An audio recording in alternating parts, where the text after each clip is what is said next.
जब सर पर कुछ कर गुजरने का जुनून सवार हो जाता है तो फिर कुछ नहीं सूझता।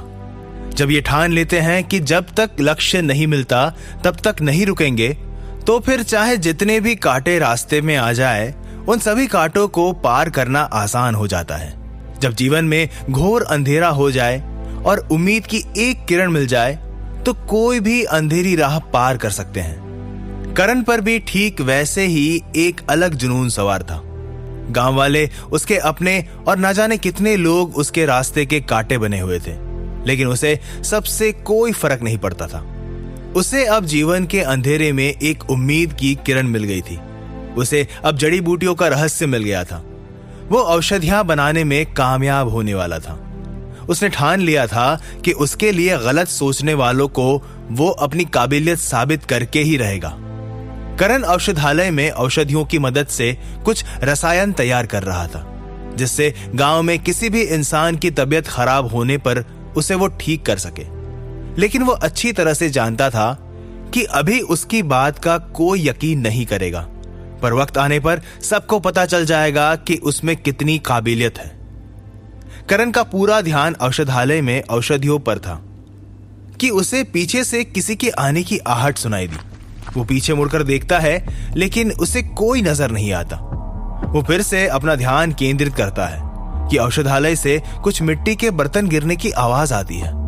उसका ध्यान फिर से भंग हो जाता है और वो औषधालय में अपनी नजर आसपास घुमाकर देखता है, लेकिन उसे कोई नहीं दिखता। दरअसल करण औषधालय में रोज क्या करता है, वो क्यों इतना गंभीर हो गया है? कहीं करण ने ही वो औषधि कुलपति जी को बनाकर दी?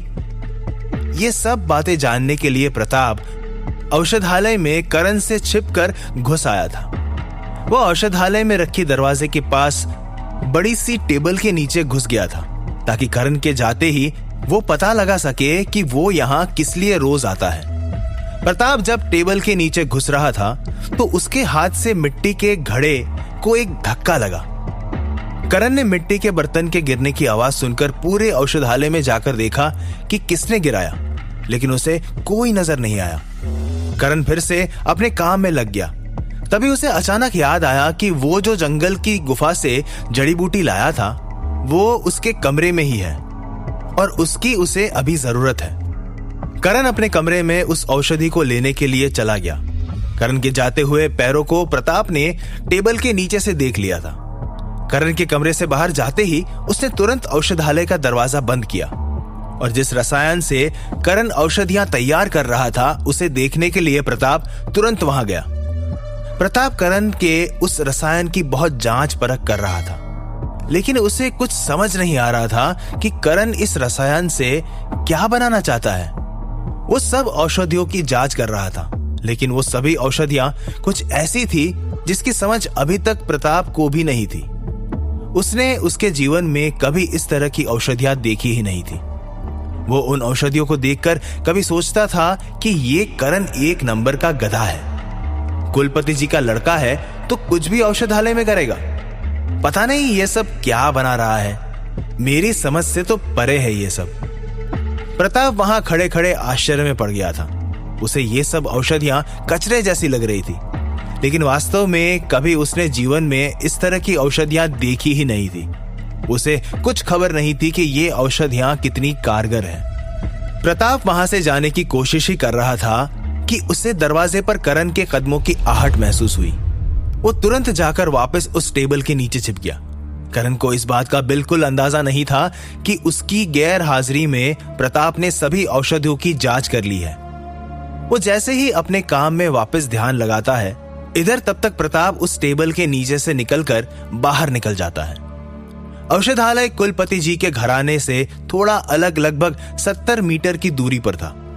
प्रताप औषधालय से भागकर जैसे ही घर में घुसता है तो उसे सामने से केशव आता हुआ दिखाई देता है।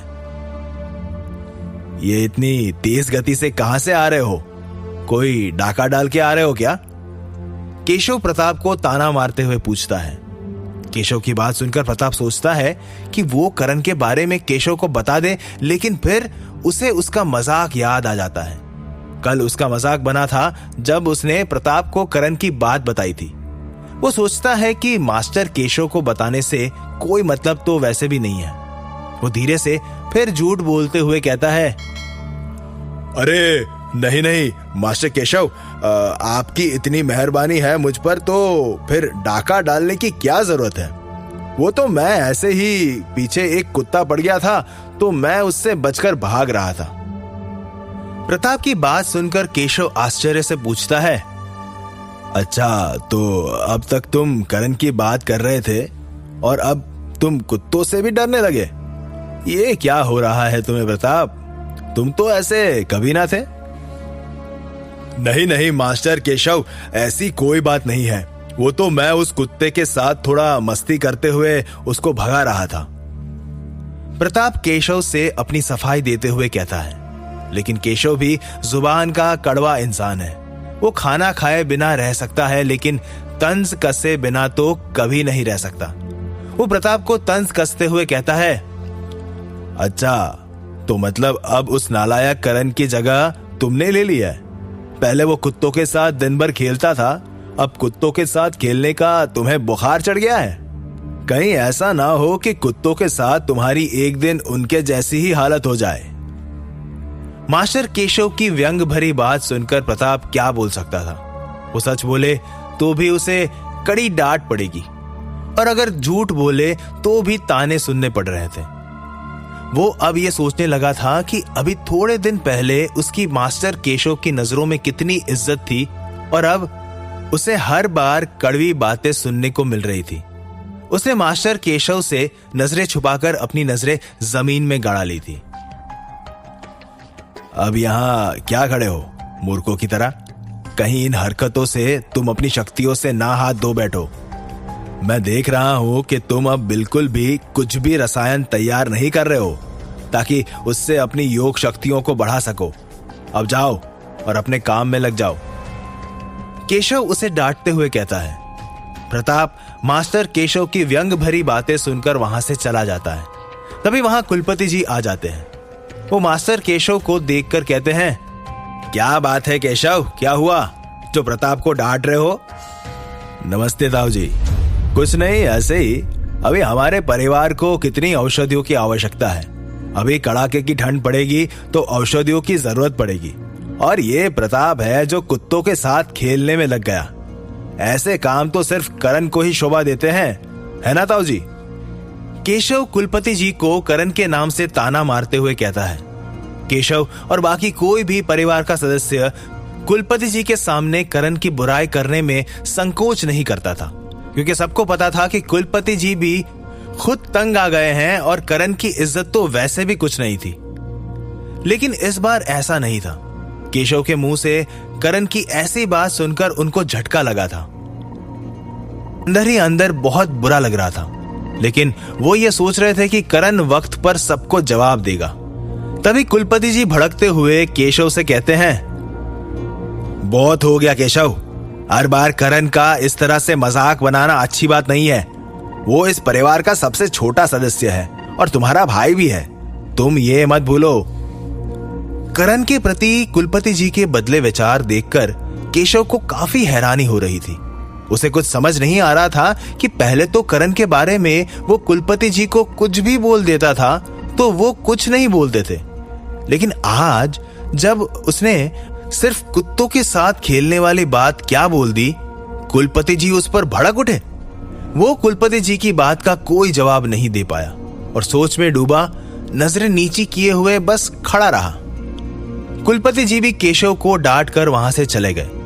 केशव बहुत अपमानित महसूस कर रहा था। उसे अपने ताऊ जी की डांट से ज्यादा इस बात का बुरा लग रहा था कि आखिर कुलपति जी करण का इतना पक्ष कैसे लेने लग गए। उसे अब प्रताप की बात याद आ रही थी जो उसने कल कही थी कि उसने करण और कुलपति जी को गले मिलते हुए देखा था। केशव का दिमाग बस अब यही सोचकर चक्कर खा रहा था कि आखिर करण ने ऐसा क्या कर दिया जो कुलपति जी भी अब उससे सहानुभूति जताने लग गए। तभी उसकी नजर दूर बने औषधालय पर पड़ती है जहां उसे करण दिखाई देता है। वो करण को इस तरह औषधालय में अकेला देखकर चौंक जाता है कि इससे पहले तो कुलपति जी वहां नहीं जाने देते थे, लेकिन अब उसे वहां जाने की इजाजत कैसे मिल सकती है? उसके दिमाग में कई चीजें एक साथ चलने लगती है। करण को इस तरह औषधालय में देखकर वो तुरंत अपने पिता के कमरे में दौड़ता हुआ जाता है। अपने पिता के पास जाकर वो गुस्से में अपने पिता से कहता है, पिताजी, कल जो मैंने एक प्लान तैयार किया था, उस प्लान को सफल करने की बारी आ चुकी है। मुझे अभी इस वक्त ज्यादा से ज्यादा मात्रा में मिट्टी के तेल की आवश्यकता है। केशव के पिता अपने बेटे केशव के मुंह से यह बात सुनकर दंग रह जाते हैं। वो घबराहट में उससे पूछते हैं, लेकिन क्यों केशव? आखिर तुम मिट्टी के तेल का क्या करोगे? आखिर क्या होगा अब आगे? करण के लिए केशव ने अपने पिता से मिट्टी के तेल की मांग क्यों की? करण के लिए केशव के दिमाग में क्या चल रहा है? उसका ऐसा कौन सा प्लान है? क्या करण केशव के प्लान में फंस पाएगा? जानने के लिए सुनते रहिए रुद्राक्ष रक्षक, आपके अपने पॉकेट एफएम पर।